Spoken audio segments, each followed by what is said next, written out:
வணக்கம் நண்பர்களே. போன 2 வாரமாக சென்னையையும் தென் தமிழகத்தையும் புரட்டி போட்டிருக்கு இந்த வருஷம் மழைக்காலம். கஷ்டம் வந்துருச்சு. நிறைய பேரோட வாழ்வாதாரமும் தொலைஞ்சி போயிருக்கு. நிறைய பேர் இதுக்கு அவங்க காரணம் இல்லை இவங்க தான் காரணம்னு டிபேட் பண்ணுறாங்க. இங்கே விளம்பரமும் அரசியலும் தான் பிரதானமாக இருக்குது. ஒரு விஷயத்தை நாம் யோசிக்கிறதே இல்லை. அதாங்க, நாம் போட்டி போடுறது அரசாங்கத்தோடையோ இல்லை எந்த ஒரு அரசியல் கட்சியோடையோ இல்லை, நாம் போட்டி போடுறது இயற்கையோட அப்படிங்கிறத எல்லோருமே ஒத்துக்க மறுக்கிறாங்க அப்படின்றத விட மறக்கிறாங்கன்றது தான் சரின்னு எனக்கு தோணுது. ஏன்னா இன்னும் 1 மாதத்துக்கு தான் இது ஹாட் டாபிக். அப்புறம் இதெல்லாம் சுத்தமாக மறந்து போயிடும். மக்களும் அடுத்த வேலையை பார்க்க போயிடுவாங்க. கட்சிங்கெல்லாம் அடுத்த எலெக்ஷனுக்கு தயாராகிடுவாங்க. திரும்பவும் அடுத்த மழைக்காலம் வர வரைக்கும் நாம் யாருமே எதை பற்றியுமே கவலைப்பட மாட்டோம். எத்தனை வெள்ளம் வந்தாலும் அது கற்றுத்தர பாடத்தை மட்டும் நாம் புரிஞ்சிக்கவே முயற்சி பண்ணுறதில்ல. ஆனால் வெள்ளம் வந்துட்டால் மட்டும் அட்வைஸை அள்ளி விடுறதுக்கு ஆளுக்கு பஞ்சமே இருக்காது. இதெல்லாம் நேஷ்னல் டிசாஸ்டரே இல்லை. அதனால் மாநில அரசு தான் நிவாரணம் தரணும்னு ஒன்றிய அரசு ஒதுங்கிடுது. ஒன்றிய அரசு நாங்கள் கேட்ட நிவாரணம் தரலைன்னு மாநில அரசு புலம்புது. ஆனால் நடுவில் தவிக்கிறது ஜனங்க தானே. யார் ஏரியில் வீடு கட்ட சொன்னா? கவர்மெண்ட் ஆறு ஏரி குளத்தெல்லாம் பராமரிக்கிறதே இல்லை. மரத்தையெல்லாம் வெட்டிட்டோம், இப்போ கஷ்டப்பட்டா என்ன பண்ணுறது? இப்படி எல்லோரும் அவங்களுக்கு தெரிஞ்ச அரசியலை பேசிட்டு நகர்ந்து போய்கிட்டே இருப்பாங்க. எவ்வளவு காலமாக இந்த பருவகால மாற்றத்தை பற்றியும் அதனால் நடக்க போகிற இயற்கை அழிவுகளை பற்றியும் அங்கங்கே பேசிக்கிட்டு தானே இருக்காங்க. ஆனால் நாம் யாராவது அதுக்கு முக்கியத்துவம் தரோமா? ஏதாவது சேனலில் அதை பற்றி விழிப்புணர்வு போட்டால் கூட சேனலை மாற்றிட்டு ஓடவும் முடியாத ஒளியவும் முடியாத நிகழ்ச்சியை பார்க்கத்தானே ஆர்வம் காட்டுறோம். யார் யாரோட கல்யாணம் பண்ணிக்கிறா, யார் யாரை லவ் பண்ணுறாங்க, இந்த மாதிரி செய்திகளைத்தானே ட்ரெண்ட் பண்ணுறோம். அதுவும் மில்லியன் வியூ தாண்டி போகும். வீடியோ எடுத்தவங்களே மக்கள் ஏமாற தயாராக இருக்காங்க. அதனால் நாங்கள் சம்பாதிக்க கண்டென்ட்டுக்காக மட்டுமே கல்யாணம் பண்ணிக்கிட்டோம்னு கெத்தாக இன்டர்வியூ வேற தருவாங்க. அதெல்லாம் பார்க்க ஆர்வம் இருக்கிற நமக்கு சுற்றுச்சூழலை பற்றி அபாய அறிக்கை வாசித்தா அதை கேட்கவோ பார்க்கவோ நமக்கு போர் அடிக்கும். அரசாங்கங்களால் மட்டும் தன்னிச்சையாக திட்டங்கள் போட்டு எந்த தீர்வையும் எட்ட முடியாது. பொதுமக்களோட ஒத்துழைப்பும் சரிபாதி தேவைப்படும். நாங்கள்லாம் சரியாக தான் நடந்துக்கிறோம்னு சொல்கிறவங்களே நான் சந்தித்த சில அனுபவங்களை உங்களோட பகிர்ந்துக்கிறேன். முதல்ல இந்த பிளாஸ்டிக் பற்றி பேசிடலாம். மழை தண்ணியை பூமி உள்ளே இழுத்துக்காததுக்கு மிக முக்கியமான காரணமாக சொல்கிறது இந்த பிளாஸ்டிக் பயன்பாட்டை தான்.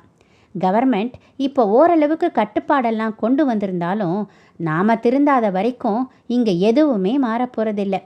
இங்கே எங்கள் வீட்டுக்கு பக்கத்தில் இருக்கிற ஒரு கடைக்கு நான் எப்போ போனாலும் ஒரு கைப்பை எடுத்துக்கிட்டு தான் போவேன்.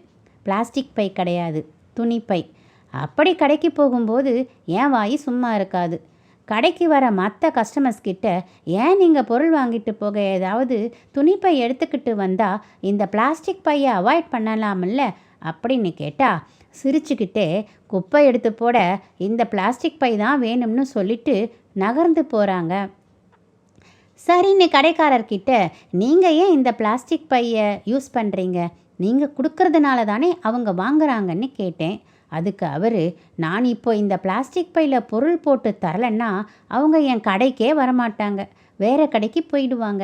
எனக்கு என் வியாபாரம் முக்கியம்னு பதில் சொன்னார். இங்கே யார் மேலே தப்பு? அரசாங்கம் பிளாஸ்டிக்கால் வர ஆபத்தெல்லாம் சொல்லத்தான் செய்யுது, ஸ்கூல்லையும் விழிப்புணர்வு தரத்தான் செய்கிறாங்க. ஆனால் அதை கண்டுக்காமல் நம்ம சௌகரியத்துக்குத்தான் நாம் இருப்போம்னு சொன்னால் இங்கே நாம் யாரை உதாசீனப்படுத்துகிறோம்? இயற்கையை. நமக்கு பணம் தான் பிரதானம். நமக்கு நம்ம வேலை ஈஸியாக நடக்கணும். மக்கும் குப்பை மக்காத குப்பைன்னு பிரித்து போடலாம் நமக்கு நேரம் இல்லை. நம்மளை பொறுத்த வரைக்கும் எல்லாமே குப்பை தான்.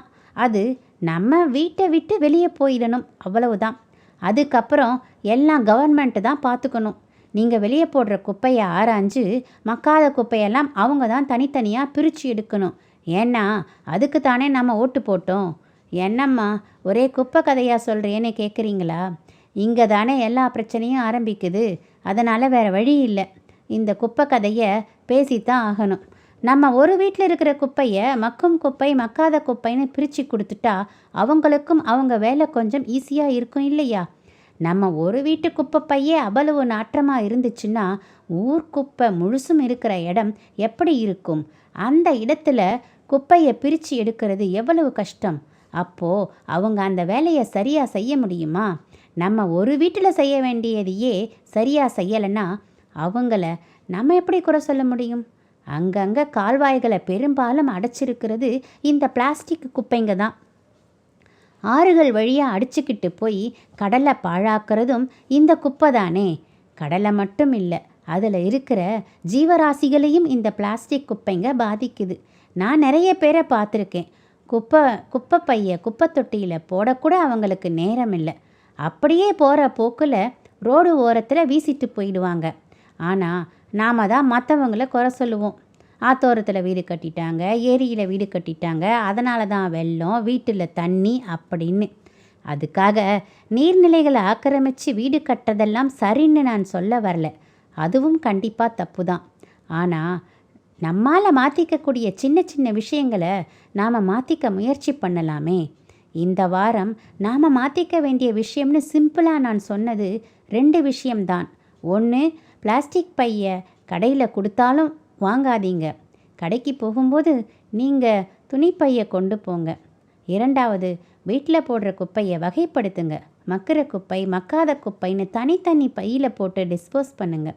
குப்பையை ரோட்டில் வீசிட்டு போகாதீங்க. இப்படித்தான் இயற்கைக்கிட்ட சமாதானம் பேச ஆரம்பிக்கணும்.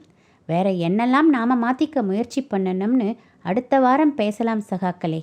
நன்றி, வணக்கம்.